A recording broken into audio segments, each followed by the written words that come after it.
This is Talk is Sheep, the official podcast of the Wild Sheep Society BC, brought to you by Sitka Gear. Come along as we bring conversations that matter to you into the high alpine. This episode is sponsored by our conservation partner, Precision Optics. Thank you Sitka Gear and Precision Optics for investing in healthy wildlife and sustainable ecosystems. Good morning, ladies and gentlemen. Hana Erikson here this fine frosty morning in the Cariboo region of British Columbia, hijacking Talk is Sheep once again. I do have Kyle Stelter here with me today as our eye candy in the background. Thank you for joining us, Kyle. And I have my good friend Thomas Giles here this morning. Oh my gosh, you guys, this is going to be such an amazing podcast. Thomas is absolutely an inspiration to me. He has overcome so much in the last couple of years here, and he's such a fighter, and I know he's going to be such an inspiration to all of you listening to this podcast. Gosh, you guys have no idea what Thomas has been through the last couple of years, but you're about to find out. So welcome, Thomas. Thank you so much for being here this morning with us. Thank you for having me. So Thomas, you and I met a few years ago through a mutual friend, Jeff Eastwood, back when I was managing the local gun store here in Williams Lake. You guys were getting prepared for a hunting trip, and he sent you into the gun store to kind of get you rigged out for this crazy horseback trip that you guys were going to be embarking on. So that's how you and I met, and then just kind of stayed in touch after that. And it was, like a year and a half ago that I found out that your life had taken a really, really big turn. And that's kind of why we are here today. But how did you and Jeff meet back in the day?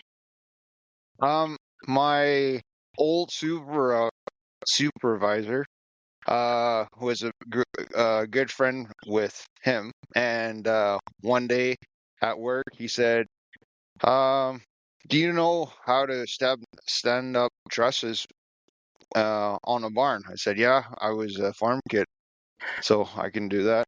And he said, "Okay, we have a job for you tomorrow. I will be at your house at 5 in the morning." Okay. So he took me to Jeff's, and he was building his tack barn, and he thought it was going to be all day occurrence, and then me and Sean stand the trusses up in 2 hours, and we're done. And Jeff said, "Okay, you can't leave without a coffee, and then we'll talk about hunting." And then I said, "Perfect. That's the only thing I like to do." So, and then obviously I seen the horses, and then I was there for probably 4 or 5 hours just listening to his stories and all his hunting adventures with the horses. And I know my whole life my number one bucket list was hunting on the horses. So the next year in the fall, Jeff made that happen for me. So cool. So cool. I can't wait to dive into more of that during this episode. So for those of you that are listening, you'll probably notice that there is a little bit of an issue with Thomas's speech. That is because last year, Thomas suffered a massive stroke. So he still has a little bit of difficulty forming his words. We're just thankful you're here with us today, to be perfectly honest, Thomas. Yeah. And to be totally honest, it's probably better if you can't get all of the words out of your mouth that you're thinking. Probably, yeah. So yeah, but it beat pushing Daisy. So. Yeah, 100%. So you have been on some trips into the mountains now with Jeff. You've been on some horseback hunts. Thomas is a really avid mountain hunter and just hunter in general. and just all around good guy and sportsman. Like so much of that changed for you last year. Tell us about that day. Tell us about what happened, Thomas. So the before the stroke day in the summer last year, I was riding my buddy's 3-year-old colt, and I got the horse went left, and I went straight, and I broke my shoulder, my right shoulder, and then that was in June. In September, I did my first fly-in moose hunt with my three buddies, and I wouldn't miss it for the world. So I went into moose camp with a broken shoulder, and the pilot said I was crazy, but I couldn't miss it. I was already committed and determined. So likely my dad way back said pain is just a weakness, leave the body. So I was good to go. And yeah, we got 2 moose and packed one of it 3 miles out from the lake. I don't know why the guys dropped it there, but we had to do it. But in the 3rd day of moose camp, I was packing water to the camp from the lake, and I don't know what happened, but I passed out. And I don't know how much time took, but one of my buddies found me passed out on the trail.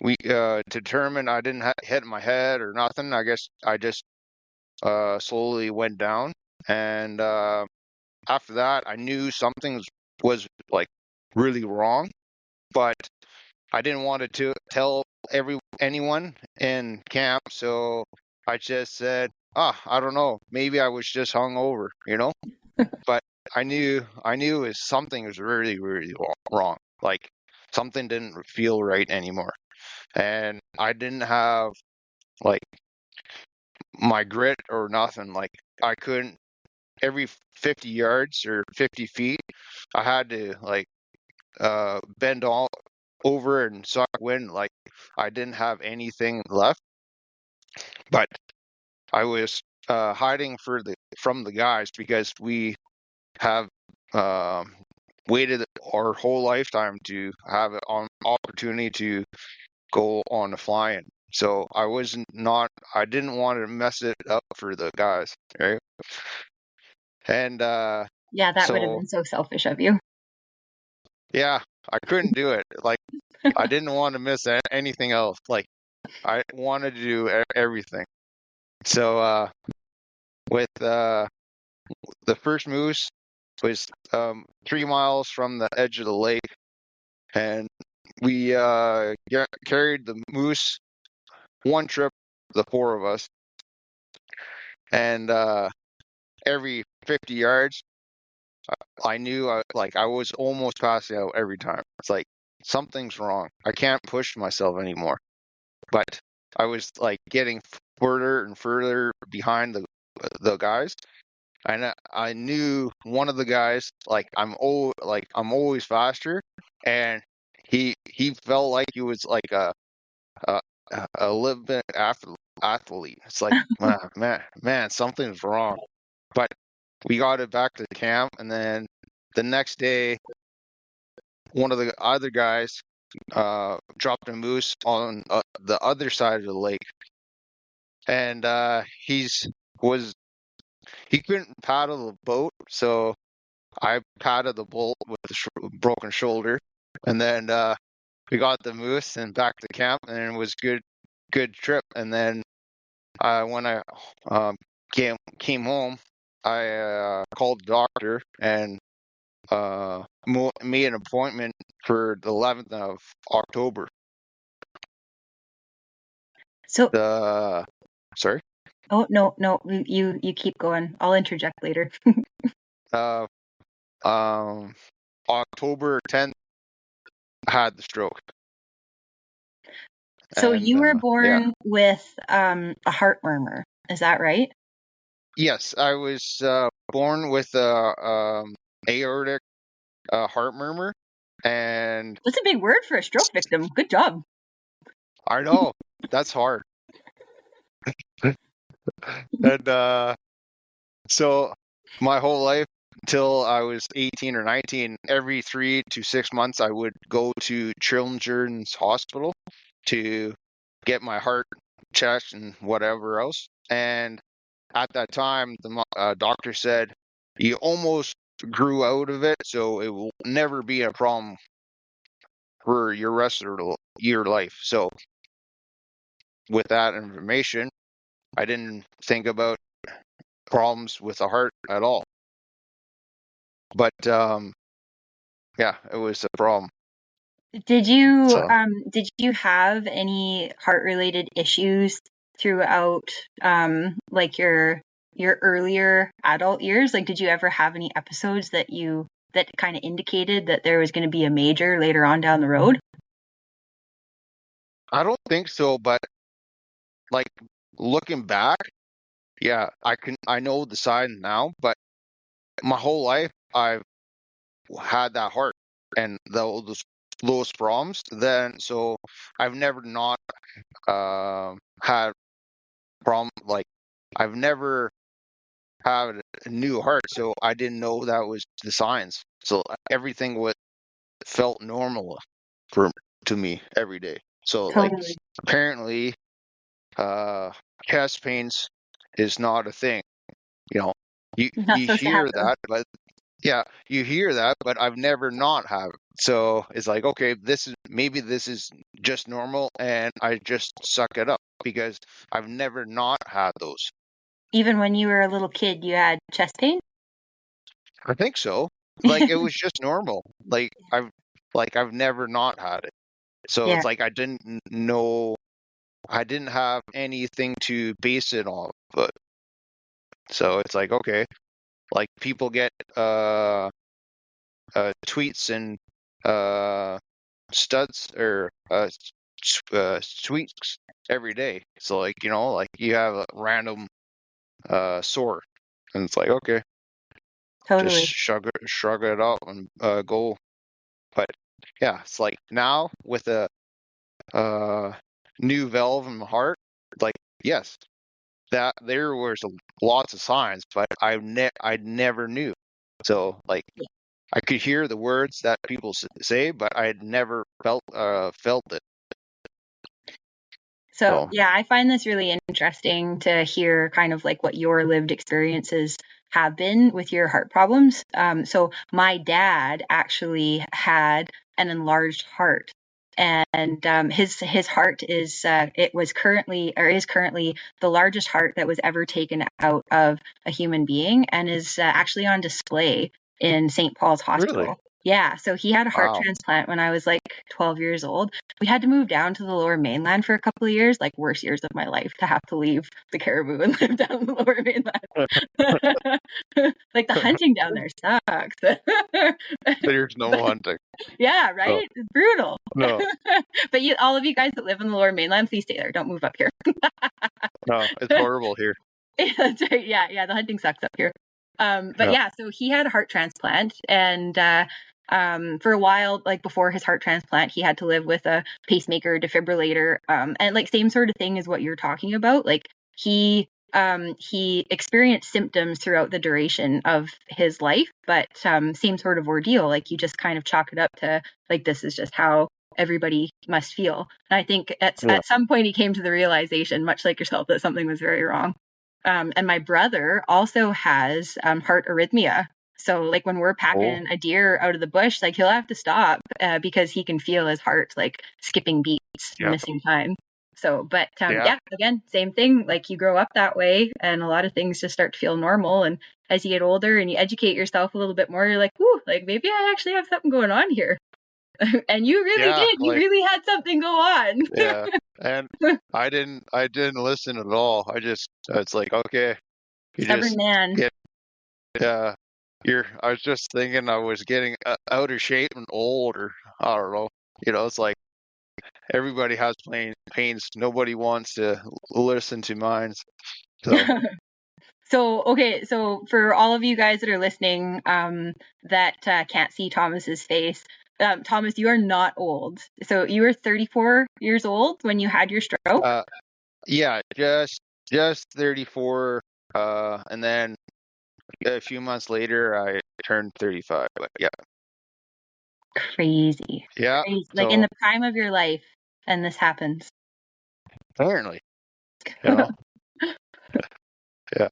But yeah, so yeah, it's been a different year and a bit. So, but yeah, so the stroke happened on the 10th of October, and everything changed. So just after you had got back from this successful moose hunting trip, Yeah, like holy cow, I was gonna say too, like on that moose hunting trip, for you guys to pack out with 4 guys to pack out an entire moose in basically one trip between the 4 of you, like yeah, we did. that's Yeah. commendable. Like holy cow, like you guys are packing weight.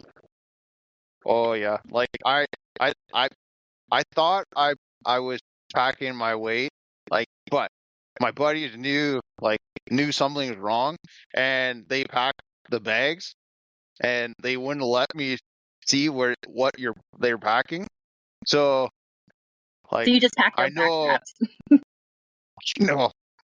I think I've packed out a front quarter, uh side of red meat, and the head, Holy and cow. and then one buddy did the whole rear leg, back strap, and tenderloin, and the other side of red meat. So I would have my passed butt, out too. like, and like that country, it's like the buckbrush is like 10 feet tall, and it was just hell. But it's like that's the best hell you can have, right? It's like when you're just saying why. It's like I know why. This is awesome. Yeah. Crazy the things that we live for. Yeah. So you get back home and kind of starting to feel like you were getting back to normal, or were you feeling off as soon as you got back home, or? Yeah. I knew like the whole time I knew something's wrong, so that's why I called the doctor. It's like, okay, I don't know what's going on, but something doesn't feel right. Like, yeah, I didn't feel like I felt sick, but it didn't feel like any flu or cold I've ever had. It's like it was like the worst flu and mono combined, but I didn't have the sickness, but the energy was the same as the mono or flu. It's like I couldn't even make myself grit down and do stuff around the house and I was still off work with my broken shoulder, and actually the week after the stroke I was supposed to be returning to work because my shoulder had healed enough. And That's hard to yeah, say. You can't go back to work if you've just packed out like a quarter of a moose. Your boss is probably going to find out about that. I was getting taking measures so he didn't find out, but you can't mess up flying. Like, Dedication. Good job, Tom. but so on the 10th, I was feeling sorry for myself. My wife said, "You just have a man cold." So it's like, okay, get up. No And sympathy. and I walked down to the stairs, and obviously the Jessie, my puppy, at that time she's like 8 months old. She's always excited to see me. Yeah, so you have to play with her a little bit. And like that day, like my energy levers were so low, and I went like only made it to the couch, and I had to sit down. It's like, okay, I don't feel well today. And then probably 10 minutes later, I went poured myself a coffee, and then sat back in the lazy boy. I took a sip of my coffee, and then my puppy Jessie hopped off on my lap, and she knows she's not allowed on the couch. So that was like, what's she doing? And then I tried to say, Jessie, get down, and all I said was, whoa, whoa, whoa, whoa. It's like, whoa, that was weird. It's like, and then I said to myself, it's like, Tom, don't mess around. That's not funny. And then I tried to say, get Jessie, get down. It's like, whoa, whoa, whoa. It's like, man, something's wrong. And then I felt her like push all her weight to my chest, and she pinned me up in a sitting position on my couch. And then I looked at her, and the next thing I know, my right side, like a light switch, my right side was 1,000 pounds, and I was I was falling or leaning to my right side, and I couldn't stop it. It's like no matter how hard I tried, it was like felt like 1,000 pounds. And then Jessie was pushing me even harder, and stopped my leaning. And it's like, okay, I'm stroking out. It's like, how can I be stroking out? I'm 34. It's like this is not possible. But yeah, it was happening. And oh, sorry. Yeah. Don't like to talk about it. Yeah, take a deep breath. No rush. So You're doing awesome. yeah, Jessie was pushing me like the hardest she could. I could feel her starting to shake, and I could feel her sweating. Like she was doing all she could to keep me up. And then it's like, okay, I try to chill out for like, I think 2 minutes, but it probably was 30 seconds because I was freaking out. And it's like, okay, Tom, you can figure out what the problem is. You just have to take time. And then by that, but that being said, when the stroke came on, my eyes were two different focal points. So I could see like the fireplace, this TV, but I couldn't see any detail. Like everything was like the most blurry you've ever seen. And I was felt like I was going to puke because my brain is like so much messed up. And like the right side, it was 100% affected. It was like my right side didn't work at all. I couldn't sit up, roll over, nothing. But the left side was also messed up because I guess my brain didn't know what feelings or how to reach or nothing. So I was pretty rough shape. And when I figure out, okay, I can't solve this problem. I need help. And so my thought was call my wife. Like she like she knew like if I can call her, I know she would know something's wrong because she knows my voice. Except But for you call my her like a dozen times a day, so she's gonna be like, "Oh, this is so just messing again." yeah, exactly. So an hour before the stroke, I called her because just uh just to call her and bug her because she said I had a man stroke or man sickness. So I just called her and it's like, hey, how's it going? Hang up. So so I was like pretty much crying wolf at that when I called, and luckily she picked up, but it was not that easy to call her. It's like so my phone was on my sofa on my left side, like luckily, but it was facing down, and I I could move my arm, my left arm, but I didn't know how far I was moving it, and I didn't feel like I could feel stuff, but it was not normal feelings. Like so, and I couldn't see the phone.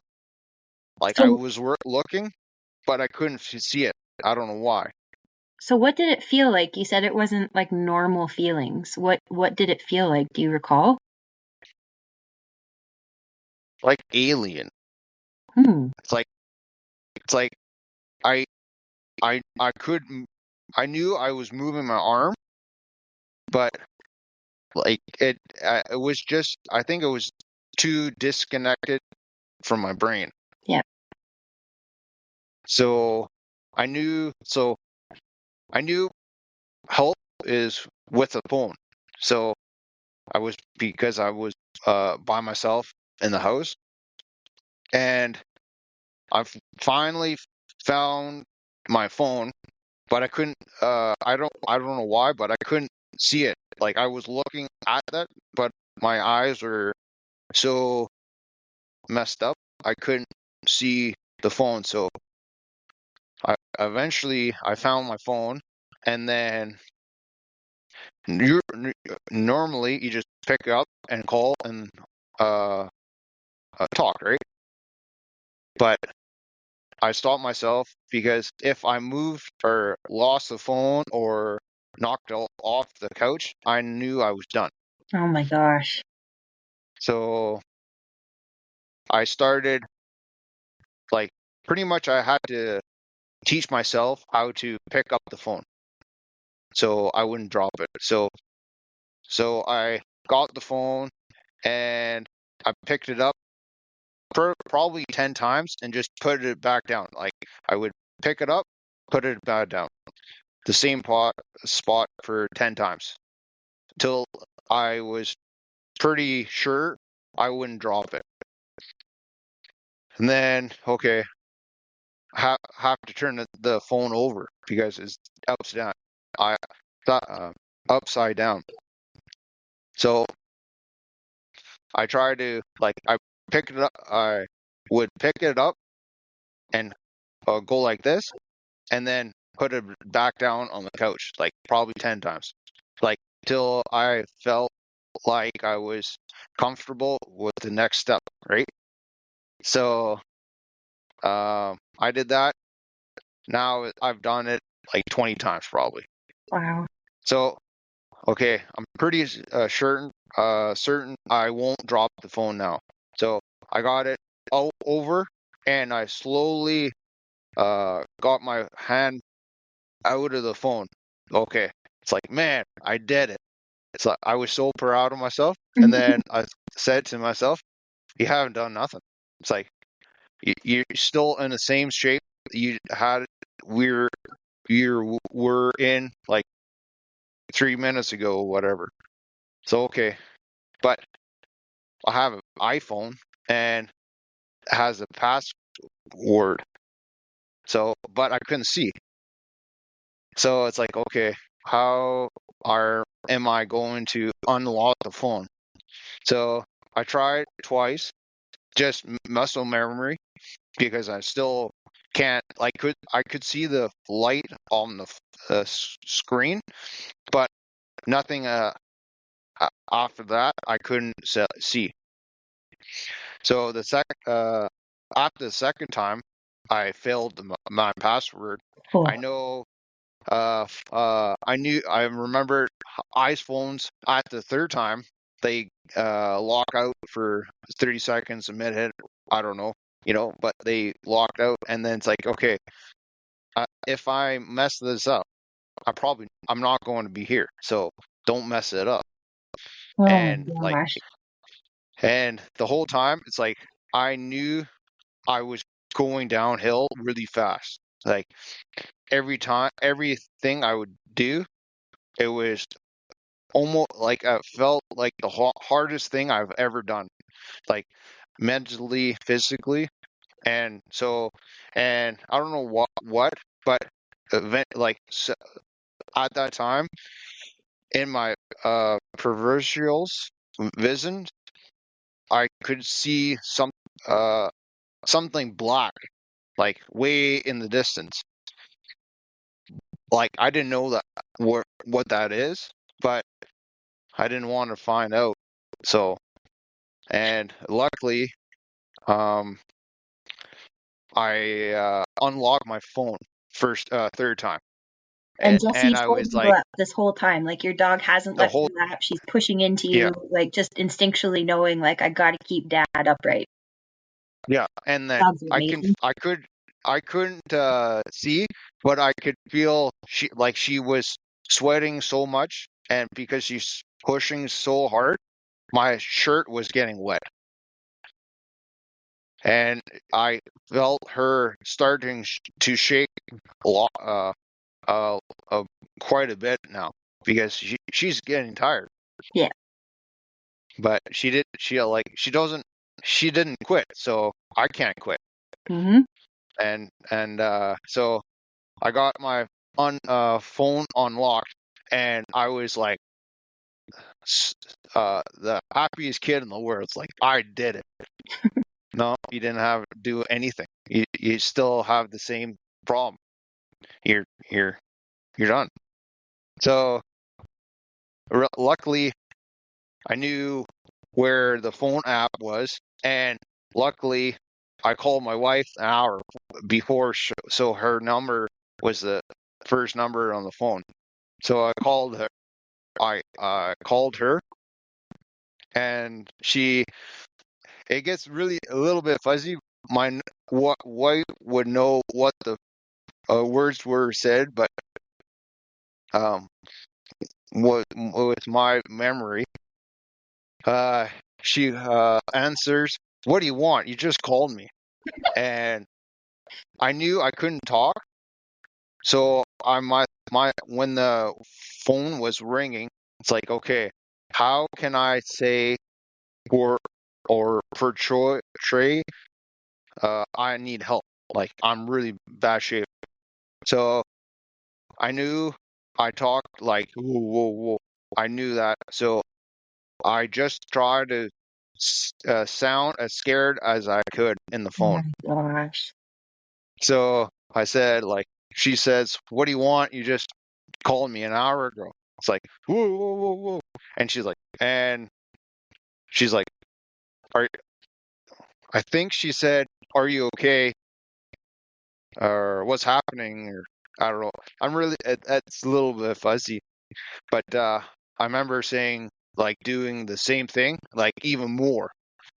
And apparently, like I didn't hear this, but apparently he said, "Okay, I'm coming home. Uh, just hold on." But I didn't hear that.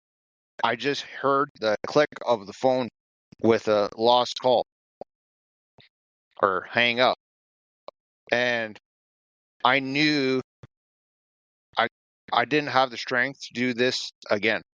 Like that was my all my strength. I like so it's like, man, like I did everything I could. Like I know this was that was it.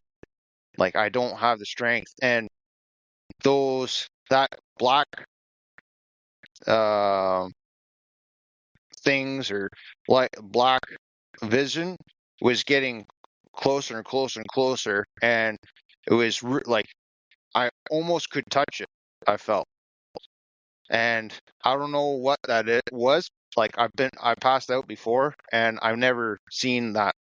It's like I, I don't know what that is, but I knew I was scared of that black, and I guess the dog felt my body shift because I didn't have anything left to fight. I I didn't have any more fight, right? And I looked like this was the first time I could see clearly, and I could see her looking up at me, and I oh man, Take a breath, Tom. Doing good. like I couldn't talk, but we had a full conversation, Jesse and I, just worth looks. And I said to her, sorry. It's okay, bud.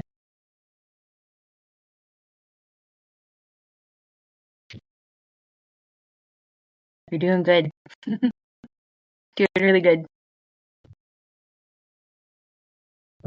I said, sorry, I don't have any more. Yeah. Yeah, she did her part, and you tried your best to do yours, and you thought the phone had hung up and that nobody was coming for you. Yeah. So, yeah, we had our moment, but she wouldn't give up. So it's like, okay, I don't have any more. And that darkness was pretty much there. Like I Now, could obviously, just, you weren't going to the light, so you had to keep fighting. yeah, exactly. It's like I just could see Jesse's face, and everything was dark all around. And then the phone rang again. It was my wife Des, and I picked it up, and she said, "I'm heading home. I'm calling 911, and the next phone will be 911 and pick up." And she hung on up again, and yeah, probably a minute later, 2 minutes later, was the 911 dispatcher, and she said, Tom, hey Tom, I know what's going on. Just I know you can't talk. Just make a sound so I know you can hear me. So I made my sound, and she said, I don't want you to talk or nothing. Just breathe in the phone heavy so I can hear your breath. The volunteer firefighters are on the way. So yeah, it's like, oh man, okay, I did it. It's like hell's on hell's on the way. I just uh keep this black thing, like the black stuff away. And um next, probably 2 minutes later, 3 minutes later, I heard the sirens from the firefighters, and few seconds later, I could see the flashes coming down the driveway. It's like, man, okay, well, things are looking up. Okay, maybe I can get out of here. And then I think it was like 2 minutes later, 30 seconds or whatever. My couch is just beside the front door, but we don't use the front door, so it's always locked. And they're just pounding on the door, right? It's like, man, the only thing I could think about, don't break my door down. I can't fix it right now. And then I guess my wife showed up in the driveway at the same time, and she let them in through the garage, and that was the first time Jessie left my side, and she booked it to my wife, and she pushed my wife in my direction. Wow. Yeah. And yeah. What an Sorry. amazing dog. Yeah. And so that was the first time she seen me, and she was like white as a ghost when she seen me.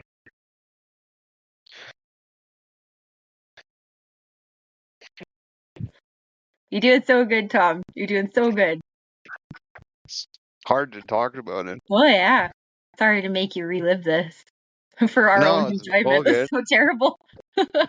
It's all good. And yeah, so she stepped aside, and the first firefighter was my friend that I work with at the mine a lot of time.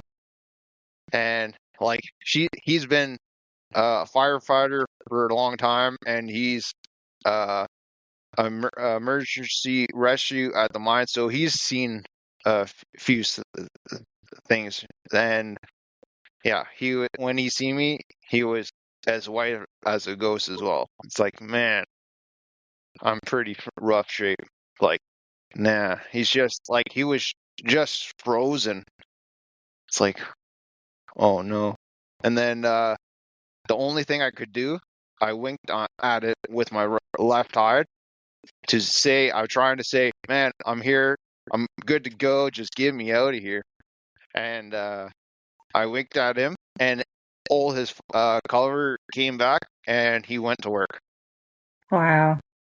And that was the first time I just relaxed, I think. And because I knew my job was done today. It's like I didn't have anything left, and yeah, that was it for me for that time. And yeah, so that was quite the morning, and it was not over yet for that day. So yeah, the ambulance came eventually. It was like 45 minutes. Like I could hear the firefighters saying like, "Come on, what's taking you so long?" And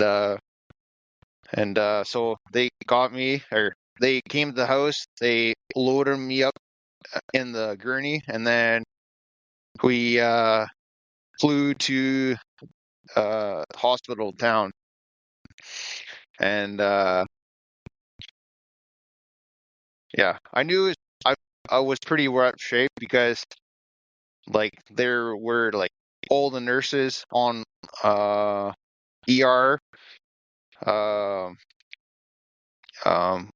got my bed, and then they hooked me up to so much stuff.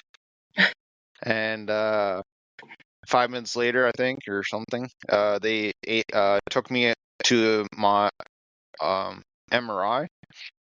And apparently, like, I didn't know this at the time, but they seen a piece of white on my MRI, and they didn't know what that was, because usually when people stroked out, they have a blood clot, and blood clots show up black in the MRI.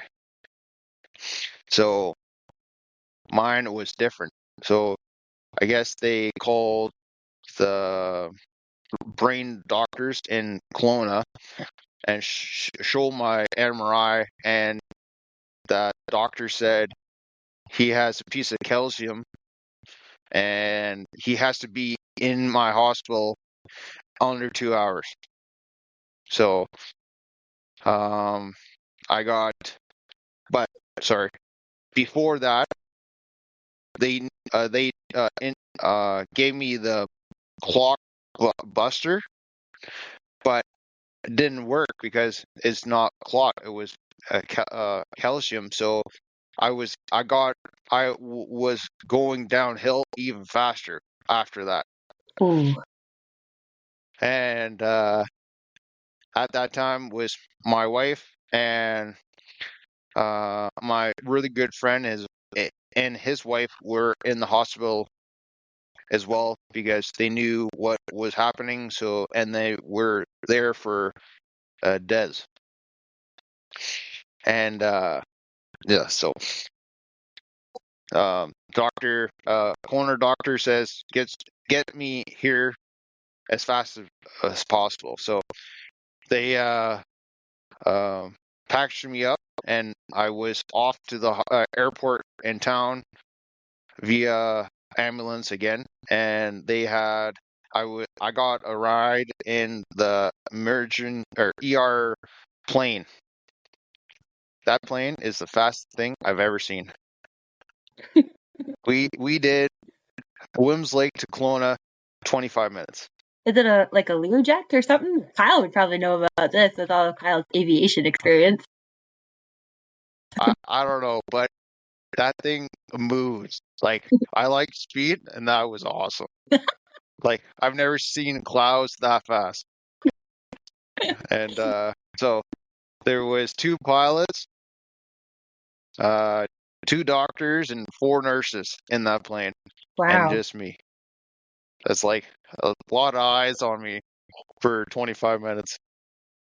And yeah, so we got to Kelowna, and I guess at that time they thought I was going to be in ER surgery for the brain, like right now.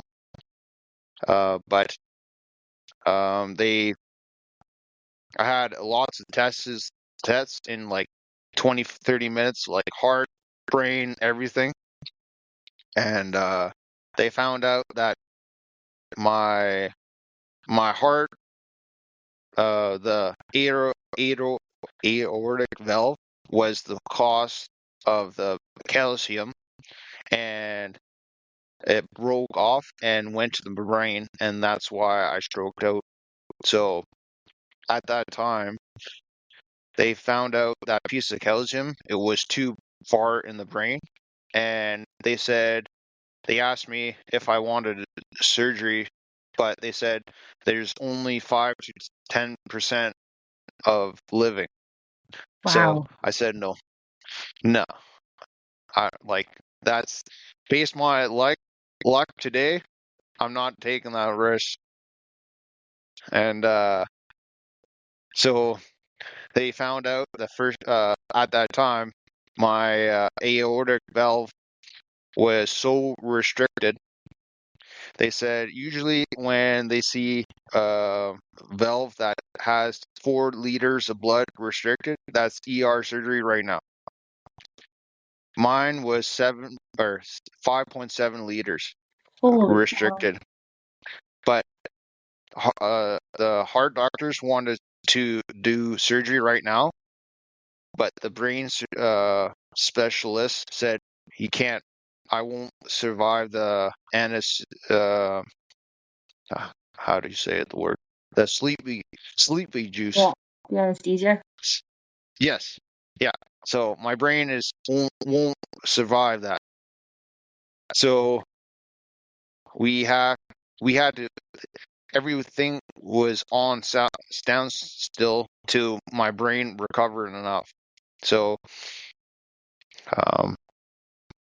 I was in that first room for, I don't know, 3-4 hours with, I don't know how many doctors, 10, 15, 20, like trying to figure out and save me. And I eventually got a nurse to look at me, like, and I tried to, like, obviously I can talk, right? So I'm trying to a signal for my phone.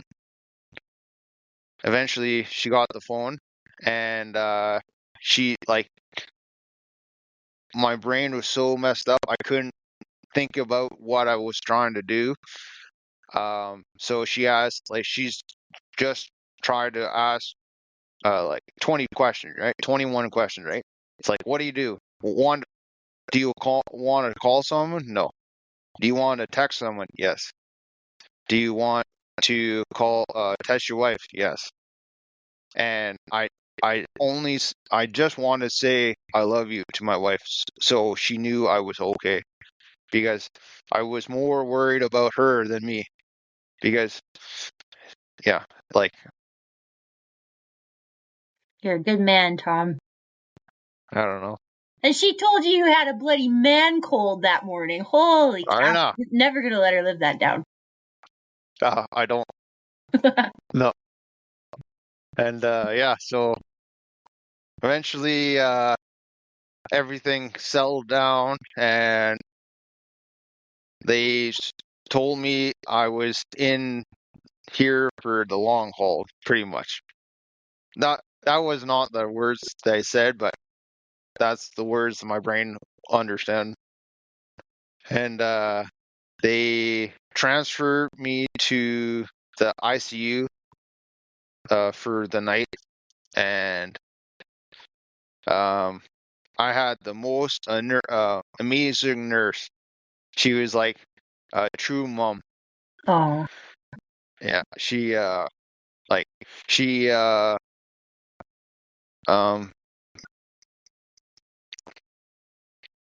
man.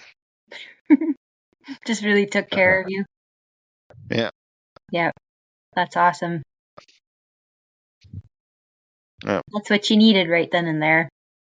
Yeah, she sat with me, and then just said it was over. Just told you everything was gonna be okay. Yeah.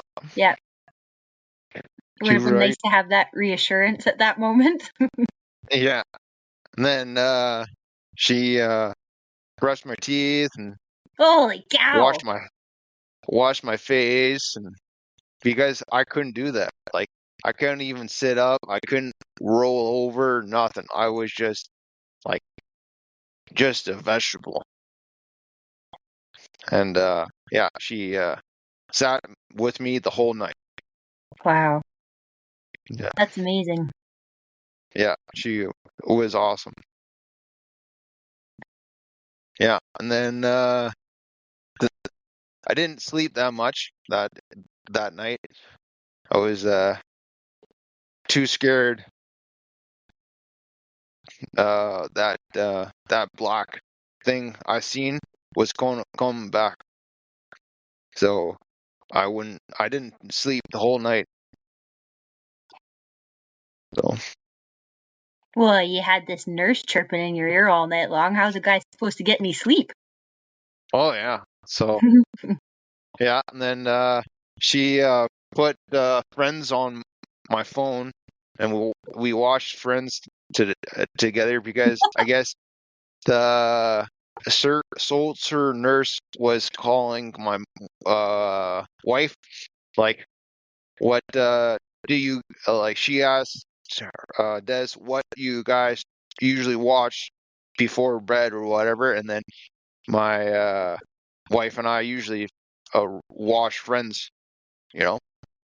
Awesome. And then but I I couldn't see the phone because my eyes were messed up, and actually they forgot I had glasses, so I couldn't see anything. So the next morning they're giving me all these tests for vision. It's like I was failing them all because I didn't have this. So, and I didn't remember that I didn't have my glasses. So it's like, I don't know, maybe I'm blind now. I don't know. And then, yeah, later that uh, afternoon, my wife and my best friend showed up. So, my best friend lives on the island, and so I didn't know, but um, either my wife or my dad called Johnny, like saying, "Sorry, Tom had a stroke, and he's pretty rough shape." So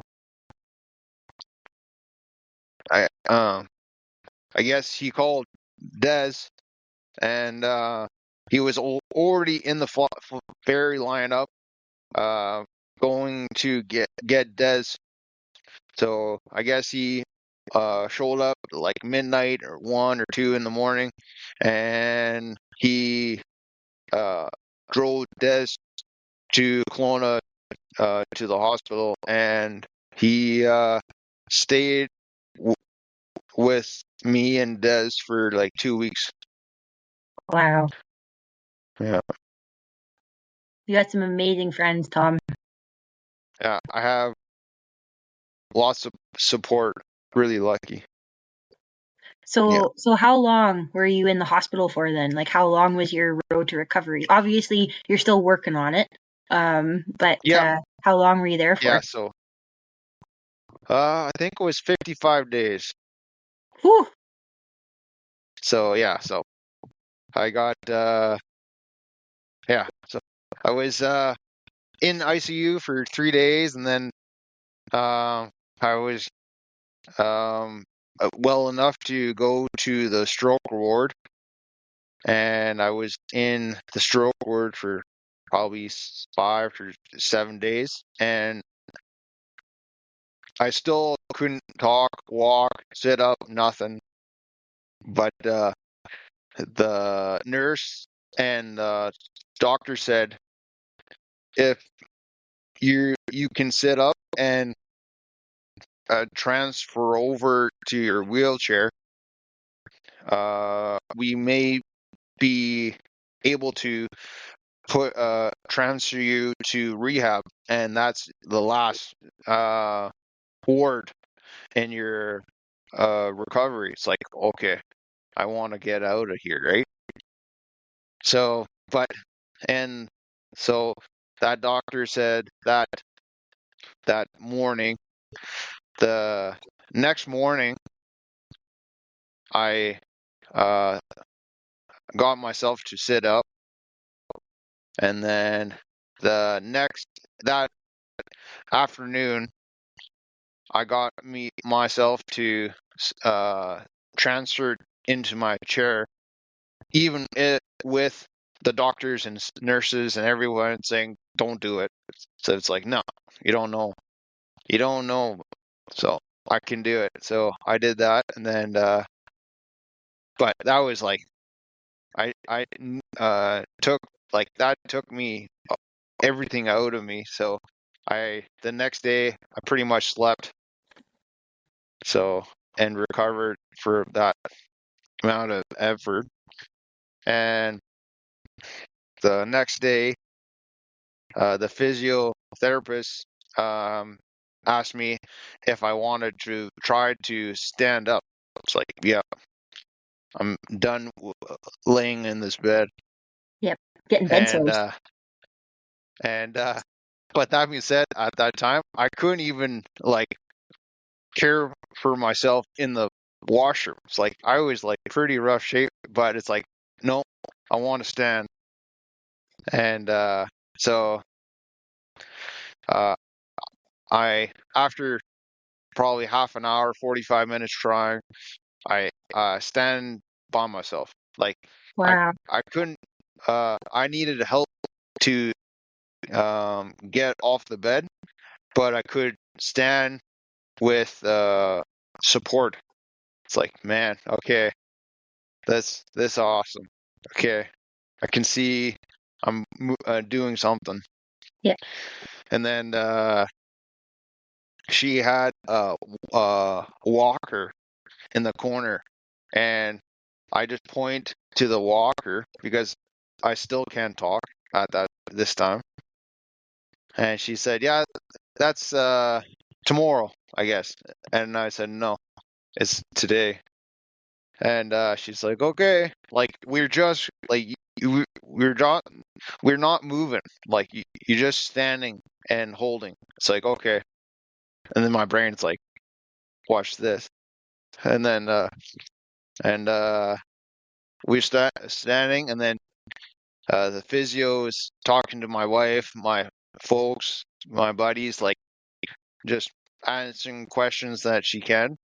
And I moved, obviously. It's like, and I almost hit the floor, but everybody stopped me. So that was I was in the doghouse for that day because I didn't listen.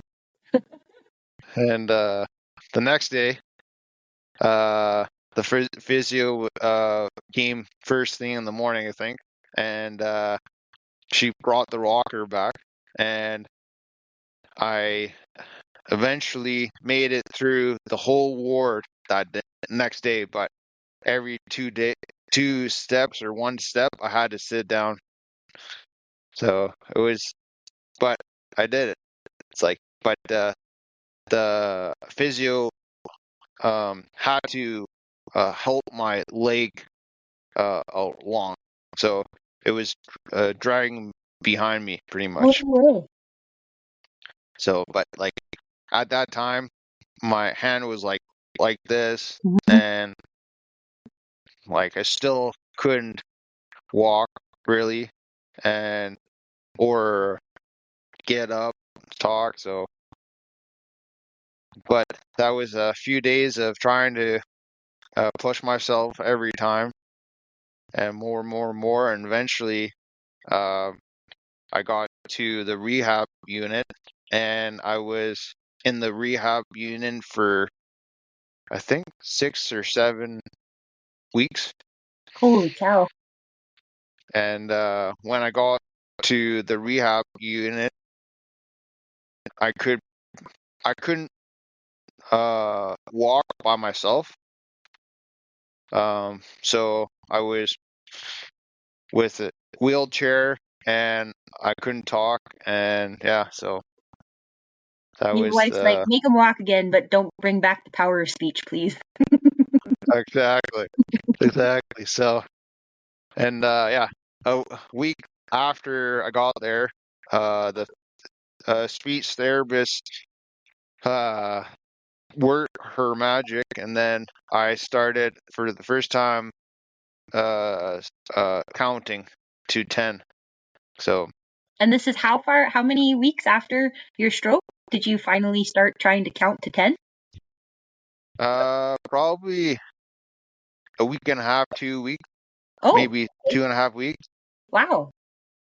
So I was pretty determined. It's like I didn't want to be in the hospital. So it's like, and at that time, it's like, man, I know 4-point season's coming up, so like I want to be in there. But it's like, obviously I was pretty rough shape, but every time I seen the mountains in the window, and it's like, man, I need to be back in my happy place. So I know you and mentioned before that yeah, you would go for your walks and try to recover your mobility, and as you were going for your walks you would see the mountains in the distance, and that was like your inspiration. You got to get back in the mountains again.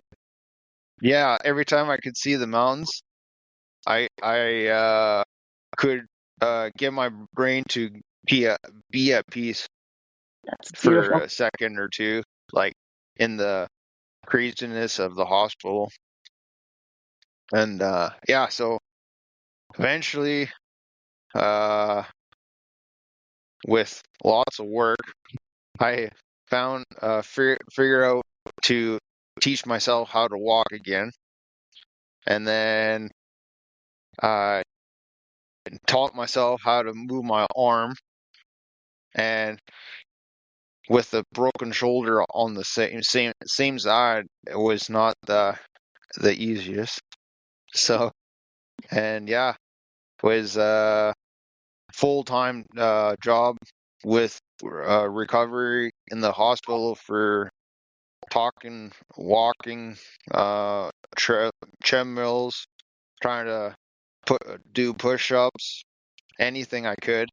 They made you do push-ups on a broken shoulder? Yeah, it's just pain.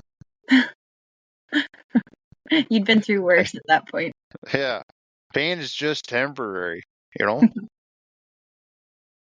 And yeah, so, but I was pretty, eventually I was getting pretty confident and I was walking. I was talking a little bit, but it was really hard talking. And eventually one doctor said, what are you doing? I was like going for walks. You can't do that. It's like, what do you mean I can't do it? I've been doing this for like 6 weeks. He said, no, you're like, have do you did you know your heart is like like and any second your heart could go into cardiac arrest. It's like, Really? I didn't know that. It's like, he said, yeah, you can't go outside of the hospital. And he revoked my pass. Oh, And like, that was my app, app, oh, sorry. I was like, I felt like a prisoner yeah. at that time. It's like, I just, that crushed me. So, because with my room, I couldn't see the mountains. Mm. And it's like, man, every time I had a hard day or a hard moment, I would go outside and see the mountains. And then I could deal with it and go back inside. And this guy took me that away from me. And then that same doctor said, when I was asking, like when I'm going to get out of here, so I can start to train to get back hunting, horseback riding, fishing. He said, that doctor said, you have to um, end that. Um, how do you say it? He basically He told said, you to accept that that wasn't going to be part of your future. yeah, he said you have to be, or you're never going to hunt or fish or horseback ride again. So just get that out of your brain. Gosh. It's like, man, I got so mad. It's like, who are you to tell me I'm going to not do anything? It's like, just watch this. Hold my And beer. yeah, it's like, I got so mad, I walked out of the hospital. It's like, look at that, watch this. And then my favorite nurse, after I got settled down and got back to my room, she said, "Don't do that again, because he has the power to release you from the hospital, and you won't get your heart surgery." Mm. So okay, I just took a breath and swallowed my pride. It's like, okay, and at that time, the cardiologist ward and the brain ward weren't talking. So nobody knew how my recovery is going. So, but apparently my recovery I was way ahead of the timeline that they thought. They thought maybe in the best case scenario was going to be end of January to February to get my heart surgery. But after the 7 weeks or something, they talked and they found out my brain is strong enough, they think, to try to do the surgery. So in November 25th, 3 days after my wife's birthday, I had my open heart surgery. Wow. And so how long after your open heart surgery then were you able to go home and start like reintegrating yourself back into life at home? Yeah, so I was released in the 3rd of December, but the first 2 nights we stayed in Kelowna and at my friend's folks' apartment that they lent to Des for my whole hospital stay. So, and that was the best afternoon. My wife sat me down in the sofa, and I just looked at the lake and the mountains for like 8 hours. Wow. I didn't say a word. It just like she said, I just had a smile on my face. Just dreaming of So hunting season, getting back into yeah, the it's mountains. like yeah. So that felt good. And then we got home on the 5th, I think. But after heart surgery, they like in this heart surgery they crack your sternum open and pry open, right? So your sternum is 2 pieces. So for 16 weeks, I had precautions that I couldn't use my arms. My elbows had to be stayed by my side, and I could only lift my arm enough to eat. I couldn't put my arms behind me. Nothing. I couldn't use my arms to push up from the chair. So yeah, for 60 weeks, I couldn't use my arms. Crazy. Yeah. Crazy. So so fast forward a bit after your sternum is healed up enough and you can actually get out and about and start doing some of the things that you used to enjoy. You got Yep. back on a horse again, and that was like Yeah. hugely transformational for your recovery. Yeah. Please tell us Yes. that. So yeah. So from December to the beginning of April, my recovery was very slow, like very slow. And at sometime in the middle of April, I think, I was at my buddy Jeff's house, and when I got to his house, I seen the horse that I usually ride, and that horse had my saddle on it. So it's like, okay, See where this is going. this is the day. Yeah, this is the day. So I was so pumped, right? But I'm so scared, right? Like I'm so weak that like I'm on like the craziest blood thinners. So the second I hit my head or nothing, everything, it's like it could be really serious, right? So, but it's like I'm getting on that horse. But I didn't have the strength to get on the horse. So I actually used a 6-foot 6-foot step ladder to get on the horse.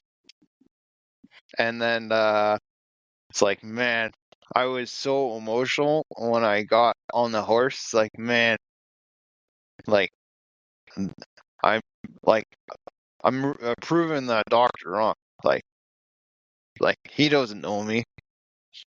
And Jeff led me and the horse around a little bit with the halter, and then he tied the halter back, and he got on his horse, and we're riding. And Would have been a good feeling. oh man, that was the best feeling ever. It's like, and my wife that morning said, if you're going to Jeff, don't ride the horse. It's like, okay, sure. And we're riding the horse, and the horse is always going a little bit to the left. It's like, man, what's going on? It's like I can't fit. Like I'm always correcting the horse back straight. So probably 2 minutes, 5 minutes later, I shifted my seat in the saddle, and we're going straight. It's like, man, the horse just showed me what. Sorry. I just found out the horse was showing me what I can't feel. Yeah. Because I was like, my right side was obviously pushing more than the left side. But you didn't know So that. that's what. Yeah, because my right side is still pretty numb, or don't numb, not numb, but I didn't feel the right side still. So at that time, it's like the horse, like I can use the horse to show me what I can't feel. And after that time, my recovery uh, got faster, faster. So I could use my arm and started to be normal, or like the new normal. So That's amazing. So now, so you actually have like future horse trips planned. You went on another fly-in hunting trip this year. Like a whole bunch of people called you crazy. The pilot called you crazy. Your buddies called you crazy. You had 4 people originally signed up for this fly-in hunt, and then what you with lost? me. Sorry? Yeah, three and me, so 4 people. Yeah. And then so one buddy got the LEH for the Ram, so he has to go. He can't miss that. And the other buddy had work obligations. So it was just me and my buddy that picked Des up to take it to the hospital. And so I called him. It's like, okay, we're just 2 of us. Do you want to still go on the trip? Like I'm 100% in. And he said, pass the phone to Des. He didn't even say anything, just like pass the phone to Des. Okay. And they talked for, I don't know, 10, 15 minutes. And then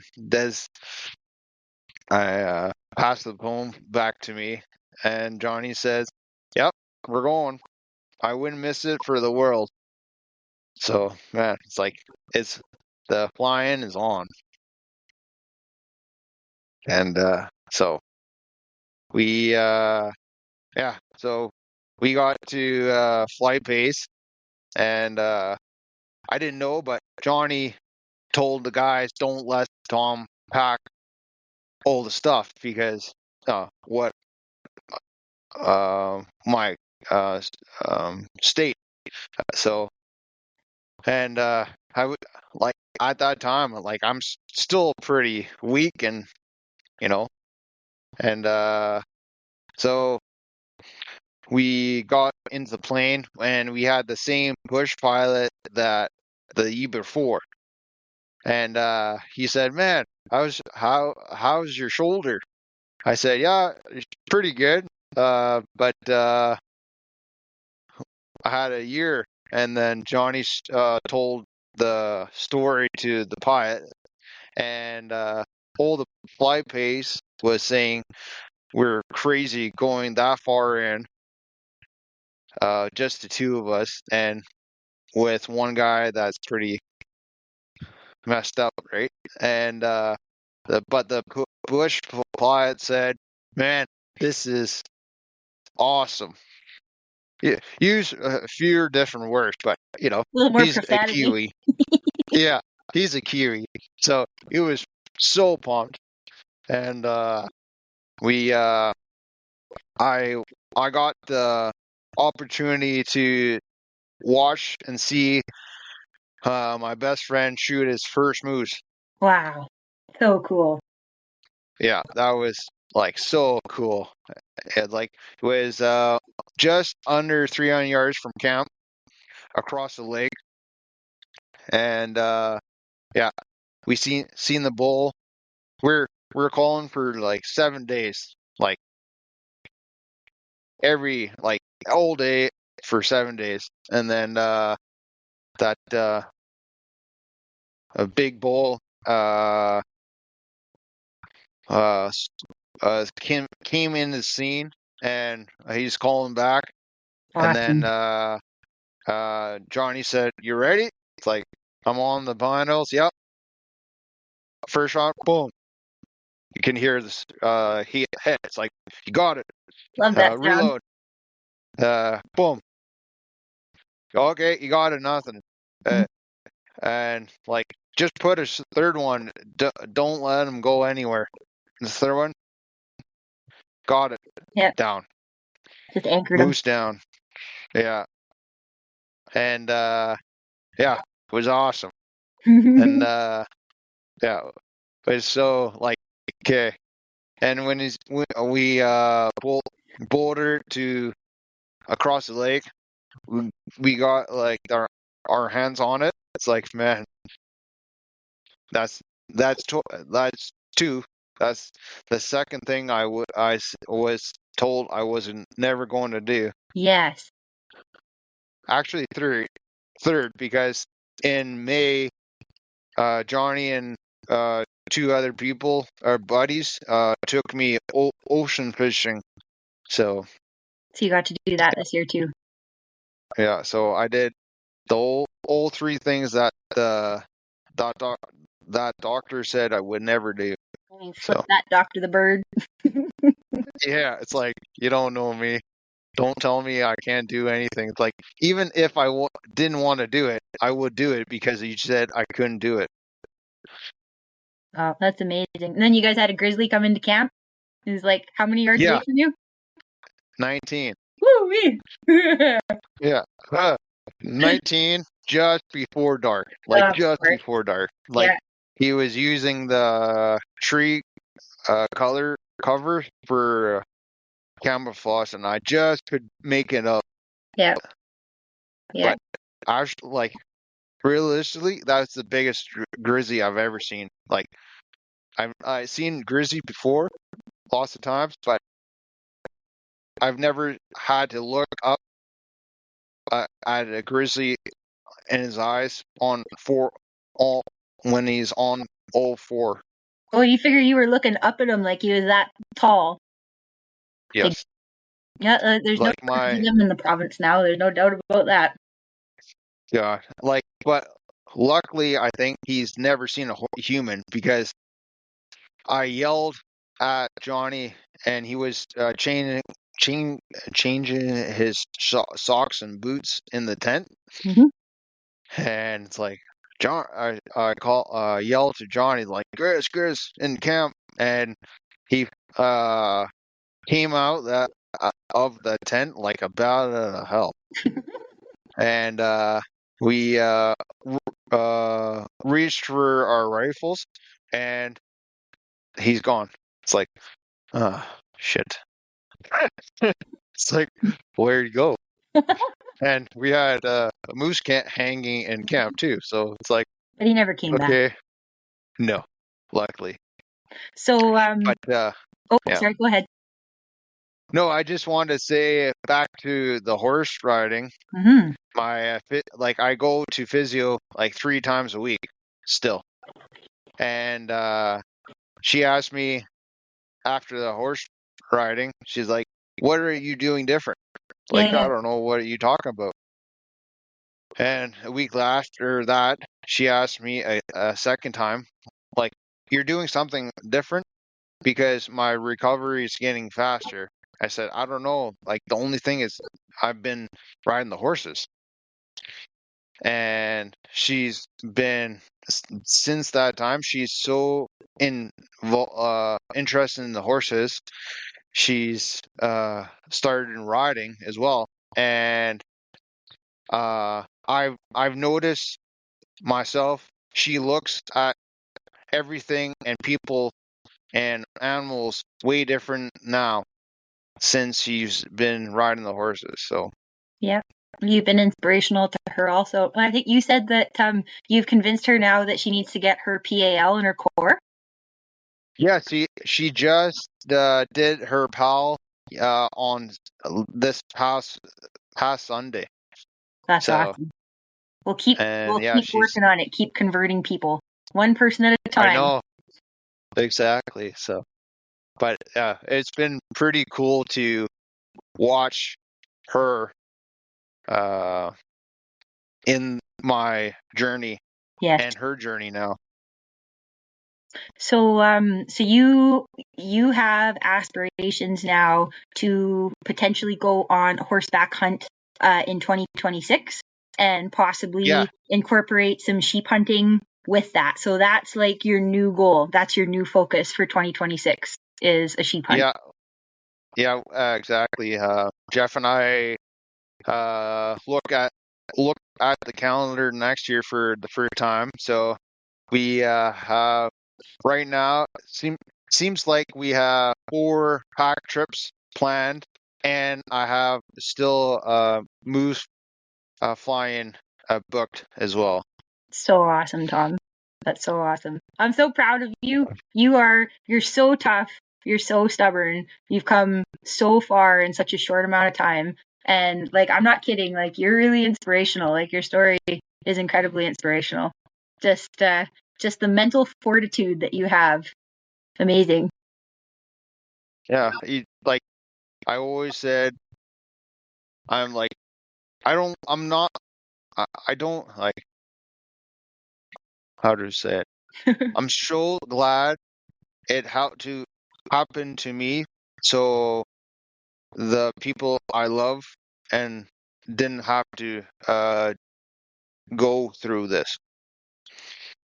That's So, incredible, Tom. like, I'm not happy that happened, but I'm glad it happened to me because I wouldn't want to see my family go through this. What a beautiful, incredible statement. You're an amazing human being, Tom. I don't know, just one day at a time. That's right. Well, Yeah, and I'm happy that you're my buddy. me too. Well, Yeah. you're a fully fledged member of the Wild Sheep Society. So when you successfully harvest your ram next year on your horseback hunt, I I expect to see Yeah. some pictures and a big write up, and we're gonna feature you in our magazine. So Yeah. you gotta make this. Hopefully yeah. Yeah, we Jeff and I already talked about heading up north with the horses and August. And then I'm planning on, if I can do it, to be in the mountains with the horses for uh almost all of August and till my flying in September. So maybe hopefully I can just jump from the horses to the flying and not come home. So You bet. hopefully I can you just need to never go back to work again. I think your wife needs to start pulling some overtime shifts, and you just need to be a Exactly. kept man and just go hunting. Like, that's what I see for your future. Like, I would not be mad about that. Like, I could do that all the time. I already think about it all the time, so it's just doing it. It's not a problem. That's awesome. I'll talk to my boss Maybe after this call too. We'll work out some more time for me to maybe take some time to go to the mountains with you too. Yeah, maybe someone can just airdrop me supplies, Yeah. so I don't have to go back to the trailhead. Oh, wouldn't that be the dream? Oh man, that would be awesome. Okay, well, Tom, this has been an absolute pleasure. I cannot thank you enough for coming on the Talk a Sheep podcast and sharing this story with the world. I know it's been emotional for you. It's tough to talk about. So thank you for powering through this. And man, yeah, just can't thank you enough for being here. Really, really great to have you. Thank you for letting me tell my story and be a great friend for me. 100%. Yeah. Yeah, and your speech has improved even since the last time you and I talked. So you keep working on it. We'll get you on a podcast again after your sheep hunt next year. And I'm sure your speech is going to be so good, you're just going to fly through the podcast. Perfect. That's awesome. Okay, well, thanks again, Tom. We'll be in touch shortly. Okay, thank you for everything. You betcha.